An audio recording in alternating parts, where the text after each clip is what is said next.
Yes, Dr. Saumil is already on the podium, and he obviously needs no introduction. As you can see his slide, he's etc. etc. etc. A pan ophthalmologist with the specialization in retina and a passion for retina. From whom I've also learned a lot of retina. And his clinic is called Envision Eye Hospital, a very successful practice in Bombay, and he's going to talk to us about do or die subfoveal hard exudates. It's a little luxury that I have. I can give all the titles to myself because I'm at Envision Eye Hospital. So I'm the vice chair as well as the chair, and I'm the professor. I'm the HOD, CEO, venture capitalist, entrepreneur, and whatnot. So as long as I'm that at Envision Eye Hospital, I'm all good. So I'm going to be talking about another very unfortunate situation that we have in diabetes, which is subfoveal hard exudates, and we really do not know how to manage it. This is a typical situation where you have a 65-year-old female, finger counting 2 to 3 meters. You see the subfoveal hard exudate plaque here, which is an otherwise dry macula. If you see the OCT here, the patient has received injections of Ozurdex and anti-VEGF multiple number of times, so much so that the hard exudate has precipitated right on the macula, and despite giving statins or whatever anti-lipid drugs that you may give, the hard exudate has not gone away. You see the location of the hard exudate, it's intraretinal, unlike subretinal, which a lot of people talk about. And that is where my approach lies actually.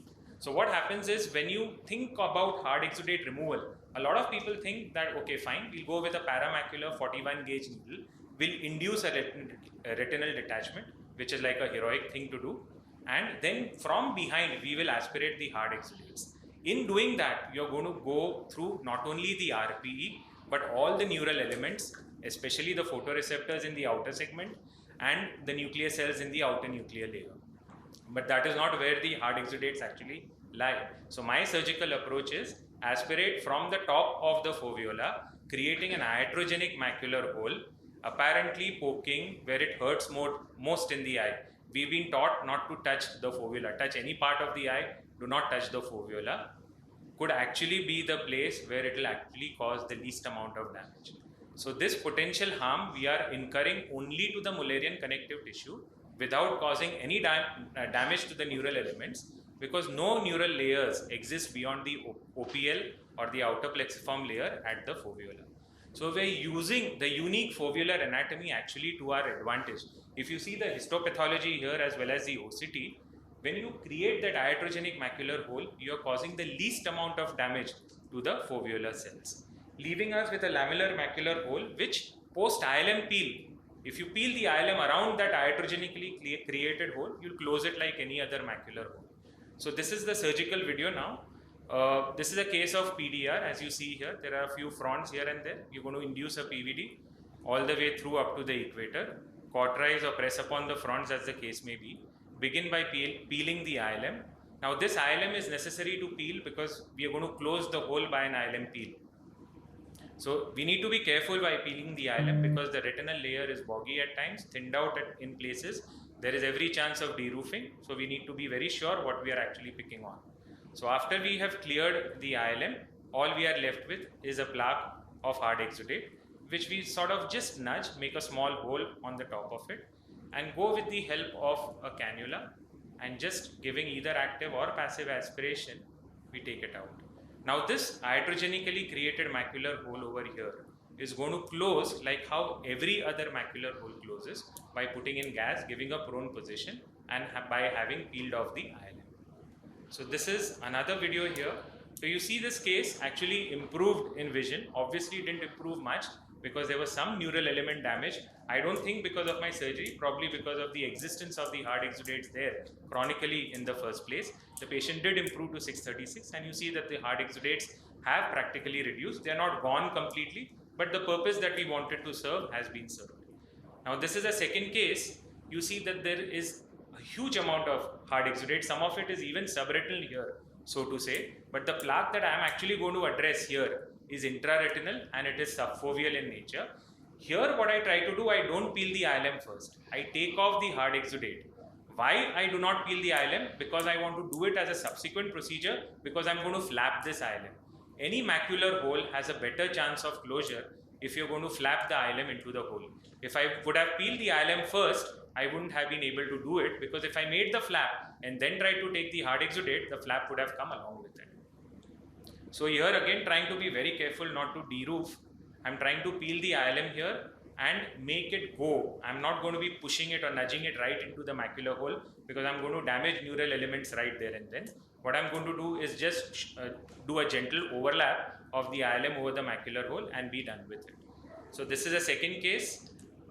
There is another video. This is not exactly a subfoveal macular hole, parafoveolar, so to say, but yes, the patient's vision was poor because patient had macular edema for quite a significant amount of time, and he had that hard exudate induced loss of vision. So this was a much safer bet to take. Here what I'm trying to show is that I tried to use the forceps and it didn't work. I tried to use the cannula and it didn't work, and I used the forceps instead, and I just picked it up and it was done. You can't even make out that there is a hole here actually, because here the retinal layer is thick. You've definitely not gone all through the retina, and you do a similar procedure as what you would do an ILM peeling, and you flap the ILM here over the hole, not over the fovea. In doing the ILM peel here over the foveola, you have this added advantage of not having probably recurrent macular edema in the future, because of all the mechanisms that are there in the textbooks, improved oxygenation and removing tangential traction and whatnot. And this is what you achieve at the end, and the patient did well in this surgery as well. So thank you for your patient listening. This is one situation where you're really helpless. It's a do or a die situation. I would like to know a critical analysis of what I have done from the audience. If you feel differently in any way, please do let me know. So yes. I feel the first and third case, it was the Mic. center. So you can use it. I think the first case, if you see the photograph, the foveal center was not totally involved. So had proper refraction been done, probably it would have been 630, 61 without surgery. I may be totally wrong, but I'm just giving a different perspective. And third case, if fovea is not involved, why vision would be less because of hard exudate? The first case, the fovea was involved. I'm talking about the third case. No, if you see the photograph, you showed the OCT that showed foveal involvement, but if you see the photograph, the apex of the hard exudate, that fovea is still there, you know.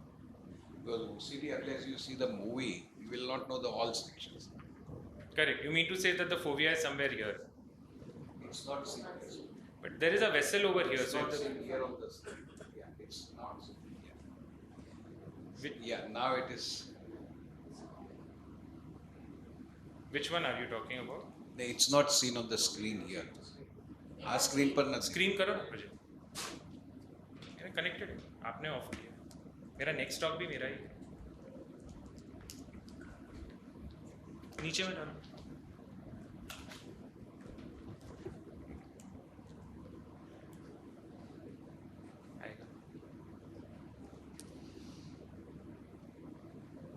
I'm sorry, my bad. I think they're trying to project it again. Yeah.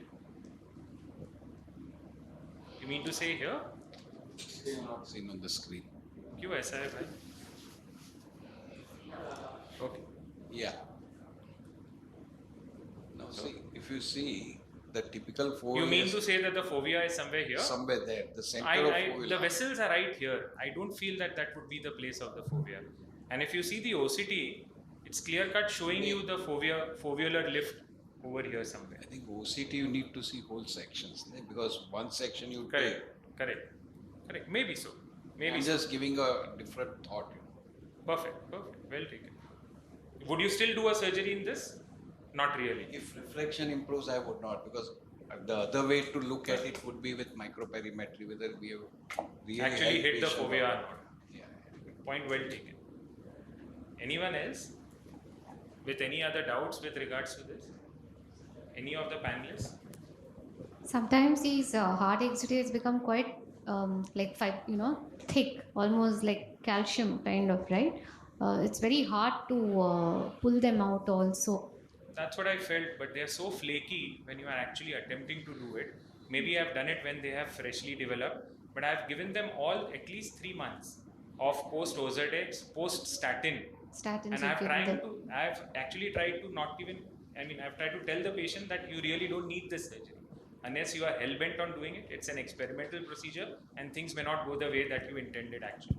So despite 3 months of demotivation, so to say, the patients have still yet gone for this option. So I'm sure it's not going to harm the patient. yes, that's what I keep telling the patient as well.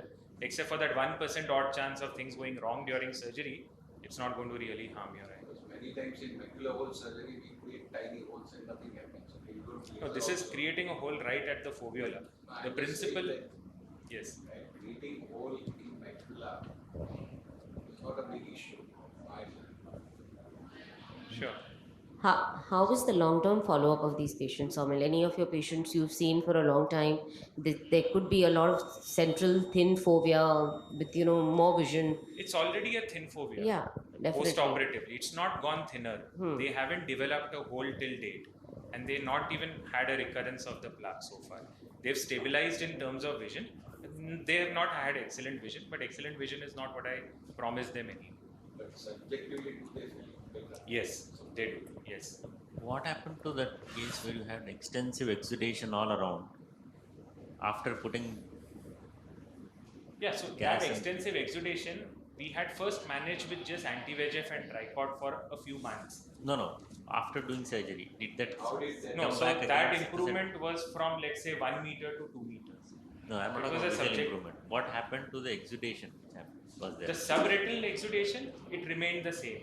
Go back to that video. Which Yeah. shows. Whatever it's like this, right? The remaining part, apart from this one plaque, remained the same. This didn't resolve. That's a plaque. So what happened to the other exudation which was They there? remained that way itself. They haven't changed with time. Whatever is like this, right? Because I had a patient similar with control of. But they don't go away. Have you seen it going away? Yes. Even I have seen it completely going away, sir. Okay, in this case, it has It's not. long time for it to go. It takes at least a year or so. Yes. For 1 year at least. Yes. 1 year. Also, in your first case, I think you took out the central plaque, but there was little more exudation there. So in diabetics, this can increase and usually it shifts also. So have you seen those coming back there? No. No, so the exudates have remained where they are. Right. And I didn't want to venture a bit too much because anyway I was doing something experimental. Yeah, My so aim is obviously- not to remove the whole thing. My Right. aim is to debulk it to the extent that is possible.